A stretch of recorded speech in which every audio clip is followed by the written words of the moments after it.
Hey everyone, welcome to another Cooking with Mr. Dustin episode. Today, I have to confess, I have been missing Rosa's and communing with our whole class at Rosa's. So, Flour Tortillas, the tortilla factory. So what I have here, something close to 2 3/4 cups flour. I'm gonna go ahead and put that in my big mixing bowl here. If you have a stand mixer, this is a great time to use it. Then I need a tablespoon of baking powder, not soda, powder.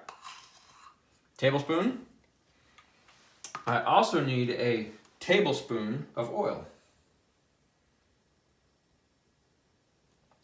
Add it easily. Then I have a teaspoon of kosher salt. Teaspoon. And then I have 1 cup of room temperature water. I'm gonna add that. Looks like flour tortillas already, doesn't it? Now all we have to do, again, if you have a stand mixer, this is a great time to use it. Lock it in place, bring my dough hook down and turn it on and mix her up. So that'll mix and we'll come back and show you what it looks like when it's done.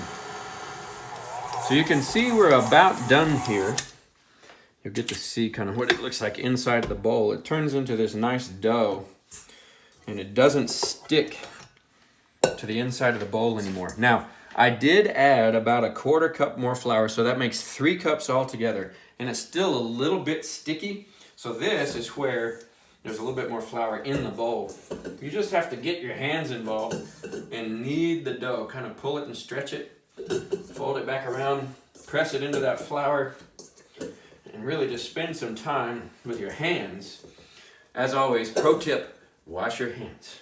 And then so you're going to end up with a nice big dough ball. It should not be sticky to your fingers, but it should feel just a little bit tacky. Then, we're going to tear a piece off.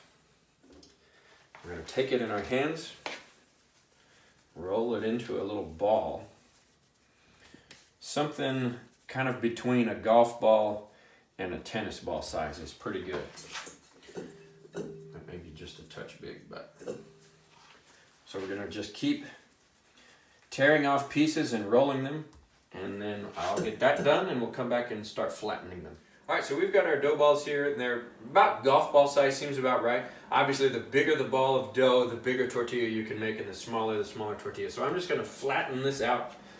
And again, these are handy little silicone mats that you can cook on. They're non-stick, so things like this don't stick to them. Very handy to have.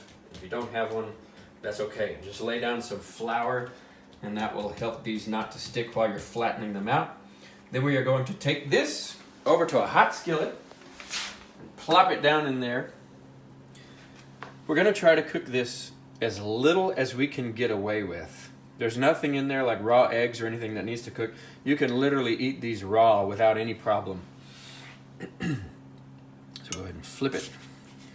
There's nothing in the skillet. It's just a non-stick skillet. You don't need any non-stick spray or anything like that. Just kind of smash it down flat. Help spread it back out. They shrink as you cook. And we'll flip it one more time. Keep kind of smashing it out. Nice and flat. And that ought to do it.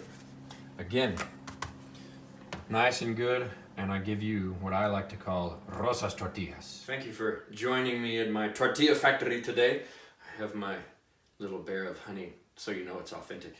Anyway, I hope you enjoy making these, and if you do make some, post a picture of them in the comments, and we'll be sort of like reminiscing at Rosa's Tortilla Factory. Maybe your kids can stand and stare and watch as you're making tortillas like the machine.